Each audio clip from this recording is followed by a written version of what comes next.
तो बात एक बार फिर से कांग्रेस की करेंगे, क्योंकि एक बार फिर से कांग्रेस में घमासान शुरू हो गया है। पंजाब में नवजोत सिंह सिद्धू के प्रदेश अध्यक्ष पद से इस्तीफे के बाद भले ही कांग्रेस के सामने मुश्किलें खड़ी हो गई हो, लेकिन अब कांग्रेस आलाकमान झुकने के मूड में दिखाई नहीं दे रहा। माना जा रहा है कि कांग्रेस आलाकमान द्वारा अब नए प्रदेश अध्यक्ष की तलाश शुरू कर दी गई है, यानी कि नवजोत सिंह सिद्धू के लिए मुश्किलें बढ़ती दिखाई दे रही हैं। सूत्रों की माने तो कांग्रेस आलाकमान द्वारा पंजाब कांग्रेस के प्रभारी हरीश रावत को चंडीगढ़ का दौरा जानबूझकर रद्द करवाया गया। पहले माना जा रहा था कि हरीश रावत चंडीगढ़ में नवजोत सिंह सिद्धू को मनाने की कोशिश के लिए आएंगे, लेकिन आलाकमान की ओर से पंजाब में पैदा हुए ताजा हालातों पर पूरे तरीके से मुख्यमंत्री चरणजीत सिंह चन्नी का साथ दिया जा रहा है। ऐसे में अब अगला कदम नवजोत सिंह सिद्धू को उनकी जगह पर नए प्रदेश अध्यक्ष की नियुक्ति करना है, और इस रेस में दो नाम अभी तक सबसे आगे चल रहे हैं, जिसमें कुलजीत नागरा और रवनीत सिंह बिट्टू का नाम शामिल है। आपको बता दें कि कुलजीत नागरा अभी फिलहाल कार्यकारी प्रदेश अध्यक्ष हैं, जबकि रवनीत लोकसभा सांसद हैं, जो संसद सत्र के दौरान सुर्खियों में रहे थे। बता दें कि नवजोत सिंह सिद्धू ने मंगलवार को प्रदेश अध्यक्ष पद से इस्तीफा दिया था और उन्होंने कहा कि वो किसी भी तरह से समझौता नहीं कर सकते हैं। नवजोत सिंह सिद्धू के इस कदम के बाद उनके समर्थन में कई समर्थकों ने भी पद छोड़ दिया। रजिया सुल्ताना ने मंत्री पद छोड़ा, तो फिर पंजाब कांग्रेस के कई अन्य सदस्यों ने भी अपने पद से इस्तीफा दे दिया था, जिसके बाद कांग्रेस के सामने नई चुनौतियां खड़ी हो गई।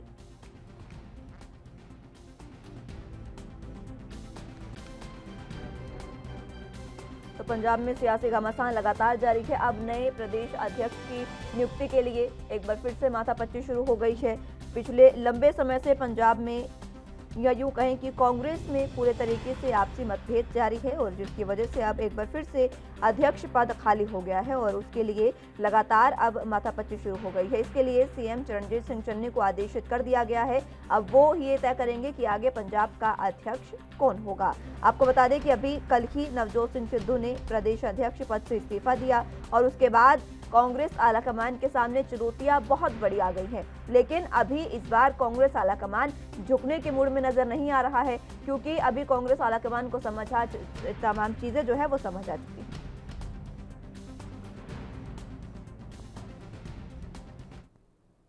वहीं पंजाब में जारी घमासान के बीच नवजोत सिंह सिद्धू ने बुधवार को एक वीडियो संदेश जारी किया। पंजाब कांग्रेस के प्रदेश अध्यक्ष पद से इस्तीफा देने के बाद नवजोत सिंह सिद्धू का ये पहला बड़ा बयान है। सिद्धू का कहना है कि वो अपने मुद्दों से समझौता नहीं कर सकते हैं, हक और सच की लड़ाई वो लड़ते रहेंगे। ਜਦੋਂ मैं देखदा कि जिन्हां ने 6-6 साल पहला बादलों ਨੂੰ क्लीन चिट्टां ਦਿੱਤੀਆਂ, छोटे-छोटे ਮੁੰਡਿਆਂ ਦੇ ਉੱਤੇ ਤਸ਼ੱਦਦ ਕੀਤੇ, ਉਹਨਾਂ ਨੂੰ ਉੱਤਰਦਾਇਤਵ ਦਿੱਤਾ ਗਿਆ ਇਨਸਾਫ ਦਾ। ਜਦੋਂ मैं देखदा ਤੇ ਮੇਰੀ ਰੂਹ ਘਬਰਾਉਂਦੀ ਹੈ ਕਿ ਜਿਨ੍ਹਾਂ ਨੇ ਬਲੈਂਕਟ ਬੇਲਾਂ ਦਿੱਤੀਆਂ, ਉਹ ਐਡਵੋਕੇਟ ਜਨਰਲ ਤੇ ਕੀ ਏਜੰਡਾ ਹੈ। ਪੰਜਾਬ ਦੇ ਹਰ ਮਸਲੇ ਦਾ ਹੱਲ ਵੀਰੋ ਇਨਕਮ ਹੈ। ਜਿਹੜੇ ਲੋਕ ਮਸਲਿਆਂ ਦੀਆਂ ਗੱਲਾਂ ਕਰਦੇ ਸੀ, ਉਹ ਮਸਲੇ ਕਿੱਥੇ ਨੇ, ਉਹ ਸਾਧਨ ਕਿੱਥੇ ਨੇ ਕਿ ਇਹਨਾਂ ਸਾਧਨਾਂ ਦੇ ਨਾਲ ਅਸੀਂ ਆਪਦੇ ਮਕਾਮ ਤੱਕ ਪਹੁੰਚਾਂਗੇ। ਮੈਂ ਨਾ ਤੇ ਹਾਈ ਕਮਾਂਡ ਨੂੰ ਗੁੰਮਰਾਹ ਕਰ ਸਕਦਾ ਤੇ ਨਾ ਗੁੰਮਰਾਹ ਹੋਣ ਦੇ ਸਕਦਾ। ਸਰਮੱਥੇ ਗੁਰੂ ਦੇ ਇਨਸਾਫ ਲਈ ਲੜਨ ਦੇ ਲਈ, ਪੰਜਾਬ ਦੇ ਲੋਕਾਂ ਦੀ ਜ਼ਿੰਦਗੀ ਨੂੰ ਬਿਹਤਰ ਕਰਨ ਦੀ ਲੜਾਈ ਲੜਨ ਦੇ ਲਈ ਤੇ ਸਾਧਨਾਂ ਦੇ ਲਈ ਲੜਾਈ ਲੜਨ ਲਈ ਸਰਮੱਥੇ ਕਿਸੇ ਵੀ ਚੀਜ਼ ਦੀ ਕੁਰਬਾਨੀ ਮੈਂ ਦਊਂਗਾ, ਲੇਕਿਨ ਸਿਧਾਂਤਾਂ ਤੇ ਖੜੂੰਗਾ। ਇਹਦੇ ਲਈ ਮੈਨੂੰ ਕੁਝ ਸੋਚਣ ਦੀ ਲੋੜ ਨਹੀਂ ਹੈ। ਦਾਗੀ ਲੀਡਰਾਂ ਤੇ ਦਾਗੀ ਅਫਸਰਾਂ ਦਾ ਸਿਸਟਮ ਤਾਂ ਭੰਨਿਆ ਸੀ, ਦੁਬਾਰਾ ਉਹਨਾਂ ਨੂੰ ਲਿਆ ਕੇ ਉਹੀ ਸਿਸਟਮ ਖੜਾ ਨਹੀਂ ਕੀਤਾ ਜਾ ਸਕਦਾ। तो पंजाब में सियासी घमासान एक बार फिर से शुरू हो गया है। इस्तीफे के बाद नवजोत सिंह सिद्धू ने सीधे तौर पर अपना बयान दिया, जिसमें उन्होंने साफ तौर पर कहा कि हक की लड़ाई और सच की लड़ाई वो हमेशा लड़ते रहेंगे और अपने मुद्दों से समझौता कभी नहीं करेंगे। इस तरीके की बातें जो है वो कांग्रेस के पूर्व प्रदेश अध्यक्ष नवजोत सिंह सिद्धू ने कही है। आपको बता दें कि अभी हाल ही में ये तय हुआ था। जैसे ही उन्होंने इस्तीफा दिया नवजोत सिंह सिद्धू ने, उसके बाद कांग्रेस आलाकमान ने उनको मनाने की कोशिशों के लिए तमाम बड़े ऐलान किए थे और कहा था, हरीश रावत को भी जो पंजाब के प्रभारी हैं उनको कहा गया था कि आप चंडीगढ़ आएं और उनको मनाने की कोशिश करें, लेकिन इसके बावजूद सीधे तौर पर अब उनका दौरा जो है वो रद्द कर दिया गया है, क्योंकि अब कांग्रेस आलाकमान झुकने के मूड में नजर नहीं आ रहा है। इस्तीफे के बाद अब सिद्धू ने बयान भी जारी किया है और सिद्धू के बयान से सीधे तौर पर ये साफ जाहिर होता है कि उन्होंने किस लिए इस्तीफा दिया। उन्होंने साफ तौर पर ये कहा है कि हक और सच की लड़ाई वो लड़ते रहेंगे और मुद्दों से समझौता नहीं करेंगे। इसके साथ उन्होंने कहा कि जो पहले दागी थे उनको ही अब नेता बनाया जा रहा है, यानी सीधे तौर पर जिस तरीके से अभी कल ही जिग्नेश मेवानी और कन्हैया कुमार पार्टी में शामिल हुए, एक तरफ वो शामिल हो रहे थे, वहीं दूसरी तरफ प्रदेश अध्यक्ष के पद से सिद्धू का ये इस्तीफा, यानी कि इस पर लगातार प्रतिक्रियाएं भी सामने आती जा रही है, जिसमें साफ तौर पर यह कहा जा रहा है कि टुकड़े टुकड़े दिल्ली का जो टुकड़े टुकड़े गैंग था वो कांग्रेस में शामिल हुआ, जिसके बाद उसने कांग्रेस के टुकड़े टुकड़े कर दिए। इस तरीके की बातें, इस तरीके के बयान, प्रतिक्रियाएं लगातार विपक्ष की ओर से सामने आती नजर आ रही है। इसके साथ आपको लगातार अपडेट भी दे रहे हैं जिस तरीके से पंजाब में फिलहाल की स्थितियां बनती नजर आ रही है। नए अध्यक्ष पद के लिए एक बार फिर से माथापच्ची शुरू हो गई है। इससे पहले सीएम के चेहरे को लेकर माथापच्ची शुरू हुई, उसके बाद सीएम के बाद अगर बात करें तो मंत्रिमंडल विस्तार को लेकर, विस्तार के बाद विभागों के बंटवारे को लेकर और उसके बाद अब नए अध्यक्ष को लेकर माथापच्ची लगातार जारी है।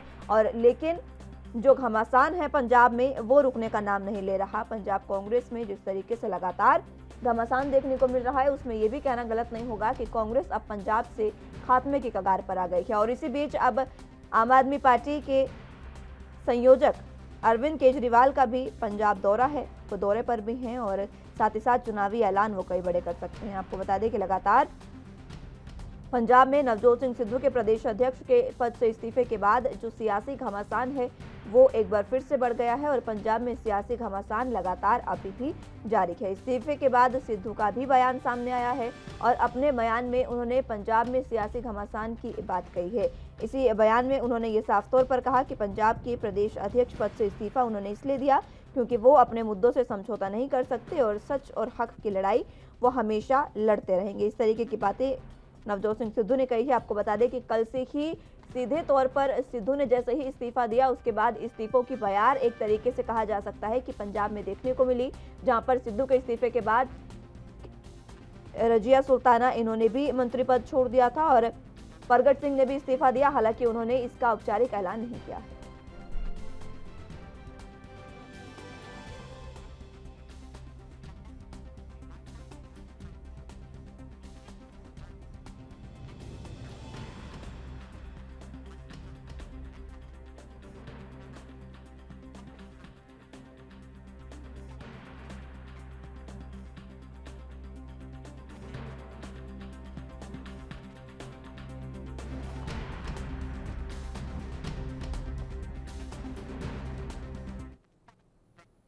चलिए, तो पंजाब में लगातार बिगड़ते हालातों पर हम चर्चा करेंगे। हमारे साथ पूरा पैनल मौजूद है, उनका तारुफ आपसे करवा देते हैं। रत्नाकर सिंह जी हमारे साथ कांग्रेस का पक्ष रखने के लिए मौजूद है, बहुत स्वागत है रत्नाकर जी आपका। इसी के साथ हमारे साथ आकाश मिश्रा जी आम आदमी पार्टी का पक्ष रखने के लिए मौजूद है, आपका भी बहुत स्वागत है सर।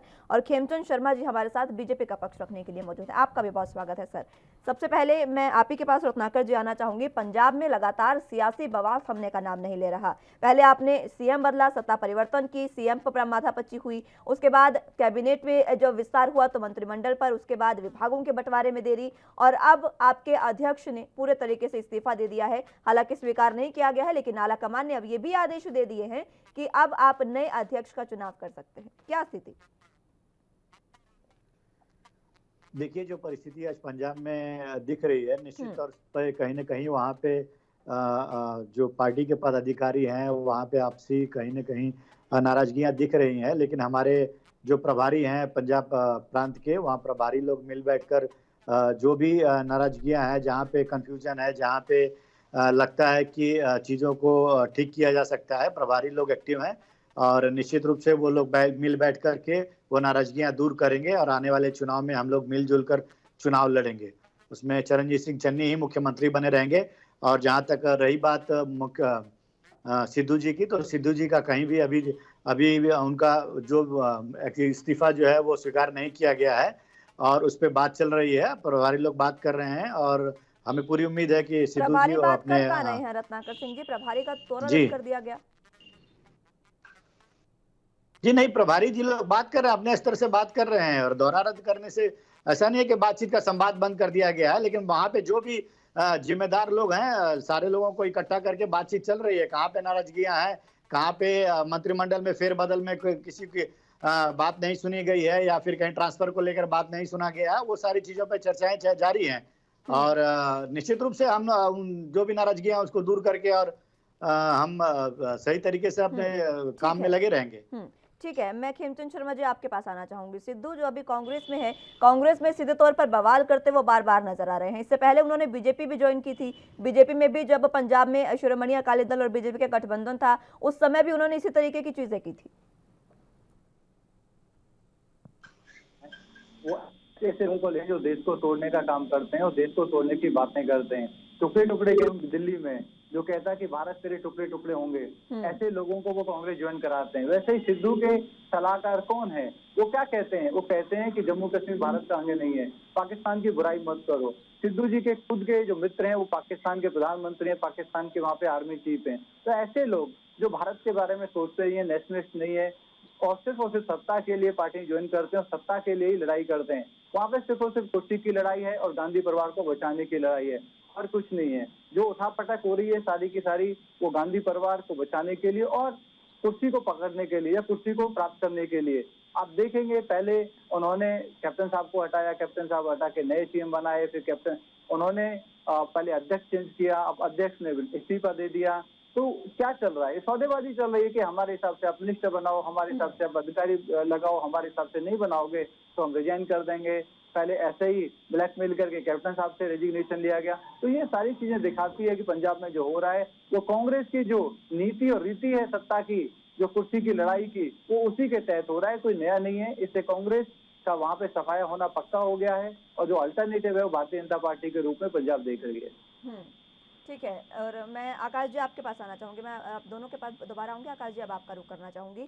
फिलहाल जिस तरीके की स्थितियां पंजाब में देखने को मिल रही है, और जिस तरीके से खेमचंद शर्मा जी ने कहा कि अभी अगर विकल्प के तौर पर पंजाब में कोई है तो सीधे तौर पर भारतीय जनता पार्टी है, लेकिन आज चुनावी स्टंट के रूप में अगर देखें तो खुद अरविंद केजरीवाल का भी पंजाब का दौरा। ये जो बात कर रहे हैं ये तो बड़ी हास्यास्पद है, क्योंकि भारतीय जनता पार्टी सभी लोग जानते हैं और आप लोग बहुत अच्छी तरह से जानते हैं कि पंजाब में भारतीय जनता पार्टी की स्थिति क्या है। ये लोग वो है जो लोगों के घर तक वोट मांगने नहीं जा सकते, गांव नहीं जा सकते। पश्चिमी यूपी का हाल आप देखिए, जो नहीं होना चाहिए। विधायकों के साथ, सांसदों के साथ भाजपा की बदसलूकी हो रही। खैर इसको छोड़िए, मैं जो आपका मुद्दा है उस पर आना चाहूंगा। देखिए, सिद्धू का एक अपना इतिहास रहा है। ये जब से क्रिकेट खेलते आए हैं, मैं तब से बात कर रहा हूँ। आपको याद होगा एक रोड रेज के मामले में इन्होंने किसी को बैट से मारा था। एक पहला विवाद उनका ये था। ये दिखाता है कि ये कितने इंपल्सिव नेचर के हैं। उसके बाद आप आइए, एक इंटरनेशनल दौरा था इनका इंग्लैंड का, उस दौरे को बिना बताए ये बीच में छोड़कर चले आए थे। उसके बाद भारतीय जनता पार्टी ने इनको 2017 में राज्यसभा सांसद बनाया। 80 दिन के अंदर इन्होंने राज्यसभा सांसद से इस्तीफा दे दिया, क्योंकि अरुण जेटली जी को भी राज्यसभा सांसद बना दिया गया था और इनको लगा कि शायद इनकी महत्वता कुछ कम हो जाएगी। उसके बाद आप देख लीजिए, अभी इनको प्रदेश अध्यक्ष बनाया गया और 10 दिन के अंदर इन्होंने अपना पद से इस्तीफा दे दिया।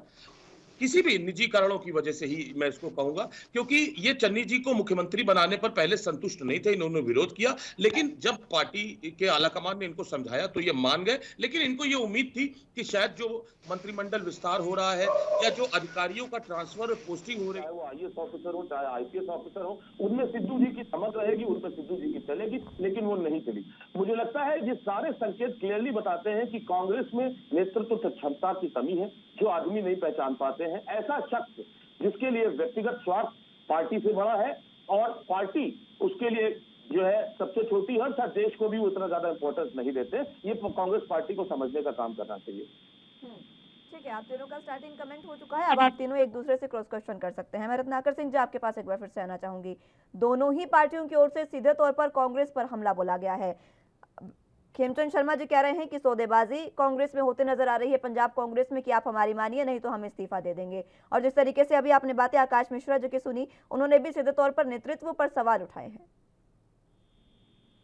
देखिए, पहले मैं आकाश जी की बात, एक छोटी सी टिप्पणी के साथ जो है आकाश जी की बात को क्लैरिफाई करना चाहता हूँ। आकाश जी कह रहे हैं कि हमारे नेतृत्व को कमजोर बता रहे हैं। इस तरह से मैं ये अरविंद केजरीवाल जी का भी इतिहास आप उठाकर देख लीजिए कि अरविंद केजरीवाल जी किस तरह से डिक्टेटरशिप चलाते हैं और किस तरह से उनके पास जो फाउंडर्स मेंबर थे, जो इन्होंने शायद रिकॉर्ड टाइम में बात पूरी कर रहे हैं भारत के इतिहास जी इतिहास। चलिए बताइए आप बताइए इतिहास बता देता हूँ, बता दीजिए तो फिर मैं बताता हूँ। प्रश्नों का जवाब बताइए। इस प्रकार देखिए Arvind Kejriwal ji one man show बन के रह गए हैं। इन्होंने जितने भी इनके फाउंडर मेंबर थे आंदोलन के दौरान, जब अन्ना आंदोलन हुआ था, उसमें तमाम लोग जुड़े थे, तमाम बड़े बड़े समाज से जुड़े हुए लोग इनके साथ खड़े थे। लेकिन अगर आप देखेंगे तो धीरे धीरे इनका व्यक्तिगत महत्वाकांक्षा इतना अधिक बढ़ गया कि जो भी लोग इनके साथ जुड़े थे उनको धीरे धीरे करके छाटते गए, हटाते गए, निकालते गए, क्योंकि ये पूरी तरह से पार्टी से कंट्रोल करना चाहते थे। तो व्यक्तिगत महत्वाकांक्षा कितनी यहाँ पे दिखती है वो तो जनता देख रही है और जान रही है। रही बात प्रदेश को चलाने की और कांग्रेस पार्टी की, तो हम प्रदेश को बहुत अच्छे तरीके से 9.5 साल से चलाते आए हैं और आने वाले दिनों में भी आप जो परिणाम होंगे उसमें देखिएगा आम आदमी पार्टी किस तरह से और अकाली दल किस तरह से वहां पे ठीक है रत्नाकर सिंह जी, मैं लौटूंगी आपके पास, माफी के साथ आपको रोकना चाहूंगी, लेकिन हाल बात एक बार फिर से कांग्रेस की कर लेते हैं, जहां पर पंजाब में पूरे तरीके से कांग्रेस में सियासी घमासान लगातार जारी है और जिसकी वजह से लगातार एक के बाद एक इस्तीफों की बयार कांग्रेस में, या फिर यूं कहें कि पंजाब कांग्रेस में बहने लगी है। पहले नवजोत सिंह सिद्धू ने इस्तीफा दिया, उसके बाद से ही लगातार उनके समर्थक इस्तीफा दिए जा रहे हैं और उन्हीं के समर्थन में कैबिनेट मंत्री रजिया सुल्ताना, जो पूर्व कैबिनेट मंत्री थी, उन्होंने अब इस्तीफा दे दिया है, मंत्री पद उन्होंने छोड़ दिया है। आज इससे पहले सुबह चरणजीत सिंह चन्नी जो सीएम पंजाब के हैं, उनके नेतृत्व में एक बैठक भी हुई, जिसके बाद कुछ देर में चरणजीत सिंह चन्नी प्रेस कॉन्फ्रेंस भी करेंगे और तमाम चीज़ों को बिल्कुल स्पष्ट किया जाएगा। आपको बता दें कि पंजाब में नवजोत सिंह सिद्धू के प्रदेश अध्यक्ष पद से इस्तीफे के बाद लगातार कांग्रेस आलाकमान अब सख्ते में कह सकते हैं, क्योंकि लगातार माथापच्ची कांग्रेस में जारी है। अब देखना होगा कि अब किसे प्रदेश अध्यक्ष बनाया जाता है। इस समय वक्त सबसे बुरा कांग्रेस आलाकमान के लिए है, क्योंकि उन्हीं को कांग्रेस आलाकमान ने ही सिद्धू को प्रदेश अध्यक्ष बनाया था।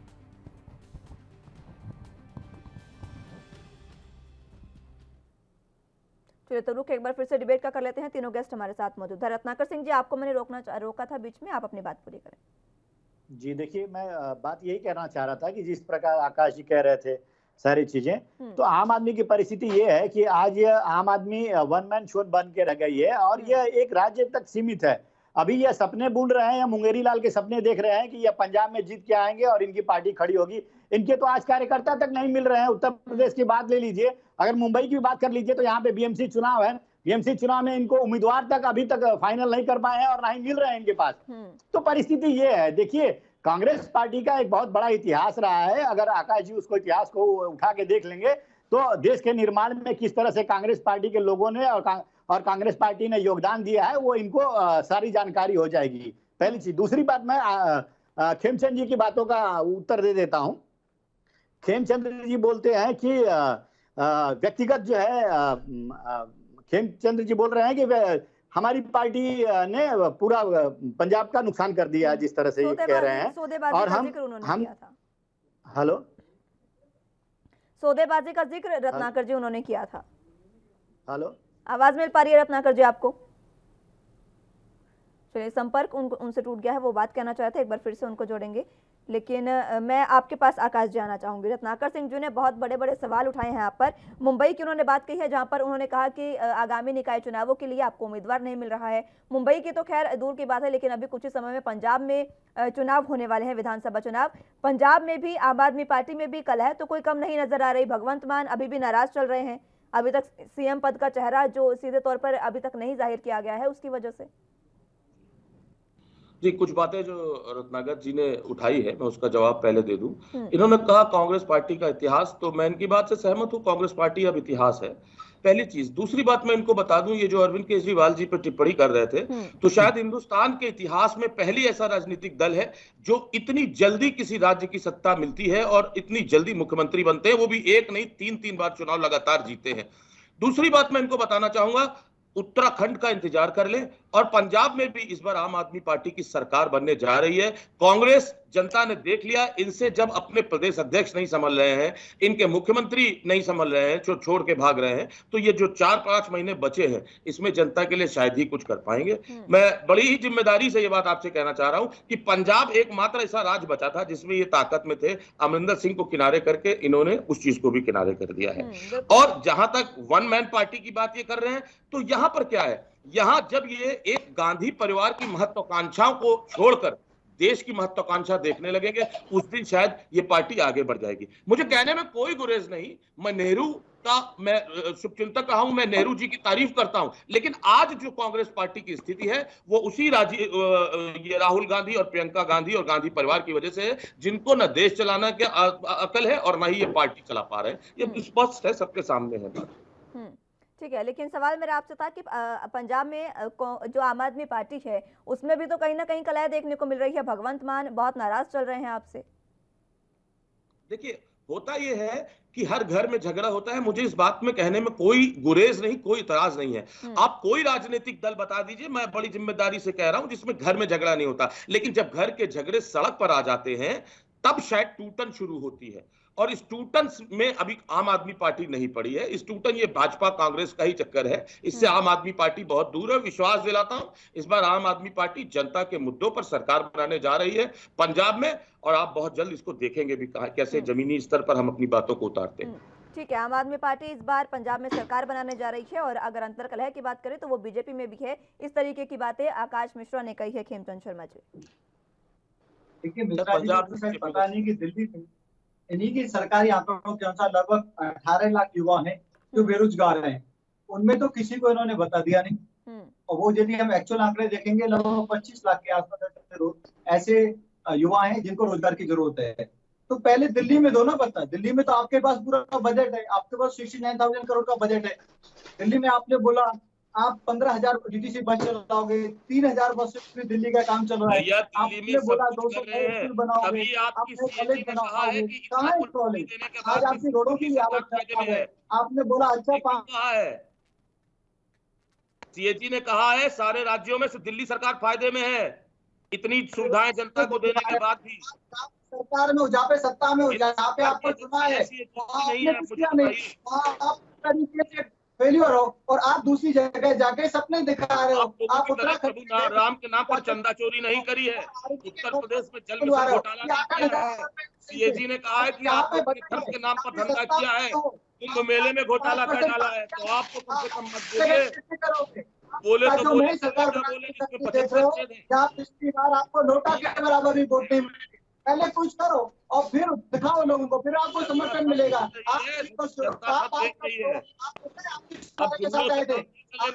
आज के नारे आज क्या हो रहा है? आम आदमी ये फंडामेंटल था, एक व्यक्ति एक पद, लेकिन एक व्यक्ति दोनों पद, मतलब पूरी तरीके से यहाँ पे एक व्यक्ति ने पूरी पार्टी पे कब्जा किया हुआ है। लोगों की भावनाओं के साथ खेल के वो सत्ता में आ गए, आज पूरी दिल्ली को बर्बाद कर दिया है, और झूठे वायदे, झूठा प्रचार दूसरी जगह भी राजनीति करना चाहते हैं। रही कांग्रेस के नाम पर भी धंधा कर दिया, घोटाला कर दिया आप लोगों ने। देश प्रेमी कोरोना काल में बच्चों के वेंटिलेटर्स में घोटाला कर दिया, थर्मामीटर में घोटाला कर दिया। उन्होंने ऐसी समाज के बनाया, उनको वैसे मर रहे, अभी वहाँ पे सिद्धू सुपर सीएम बनते रहना चाहते हैं। और मेरे को कहीं ना कहीं लगता है ये शायद ड्रामा हो रहा है दिखाने के लिए कि भाई जो एक्चुअल सीएम है वो तरनजीत सिंह जी है, लेकिन एक्चुअल सीएम तरनजीत जी है ही नहीं। और आकाश मिश्रा जी, ठीक है, बात पंजाब की चल रही है, पंजाब पर रहेंगे। पंजाब में विधानसभा चुनाव नजदीक है, उसी पर बात करते हैं। ठीक है खेमचंद शर्मा जी, बात आपसे सिर्फ ये जानने की कोशिश की गई थी कि आकाश मिश्रा जी कह रहे हैं कि जो फूट है वो तो बीजेपी में भी कम नहीं है, और बीजेपी फिलहाल मैं आपसे जानना चाहूंगी अब कि पंजाब में स्टैंड कहां पर कर रही है?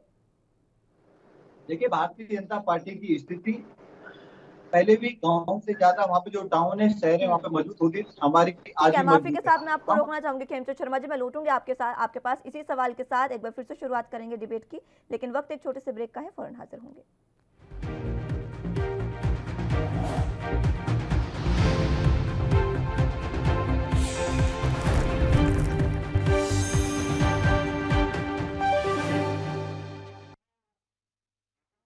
ब्रेक के बाद एक बार फिर से स्वागत है आप सभी का। पंजाब में जिस तरीके से लगातार सियासी घमासान बढ़ता जा रहा है, इसी पर चर्चा कर रहे हैं। हमारे साथ तीनों गेस्ट मौजूद हैं।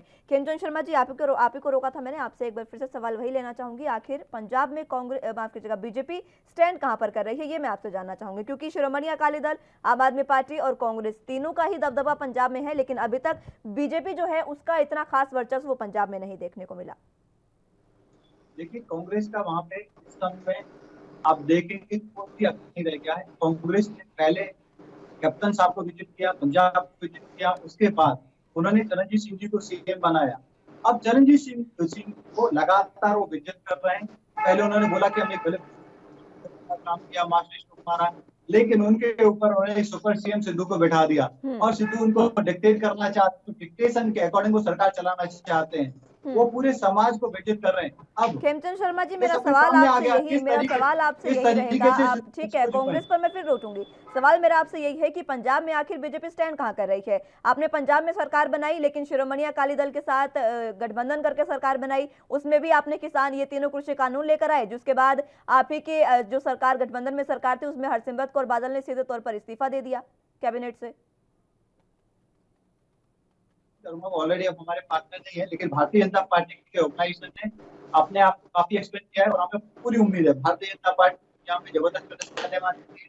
और लोग कुछ भी कहते हैं, जिस तरीके से हमारी सरकार ने, केंद्र सरकार ने सेवा करी है, लोगों की मदद करी है, किसानों को सीधा फंड दिया है, कोई छोटा किसान है, गरीब किसान है, बच्चा किसान है, तो पूरी तरीके से भारतीय जनता पार्टी के साथ है, मोदी जी के साथ है, क्योंकि वो जानता है के रेट बढ़े तो मोदी जी ने कम किए, वो जानता है। ये बात कहने से पहले थोड़े तथ्य समझ लेते खेमचंद शर्मा जी तो ज्यादा अच्छा रहता। किसान मुझे नहीं लगता कि अभी बीजेपी का कहीं साथ देने वाले हैं। किसानों ने अभी हाल ही में, सुनिए, किसानों ने अभी हाल ही में एक मीटिंग की थी सभी पार्टियों के साथ, जिसमें उन्होंने कहा था कि रैलियों का विरोध वो करने वाले हैं तो रैलियां ना की जाए। उसमें जहां तक मुझे पता है शायद बीजेपी को तो न्योता भी नहीं दिया गया था, शायद ऐसी कोई बात थी।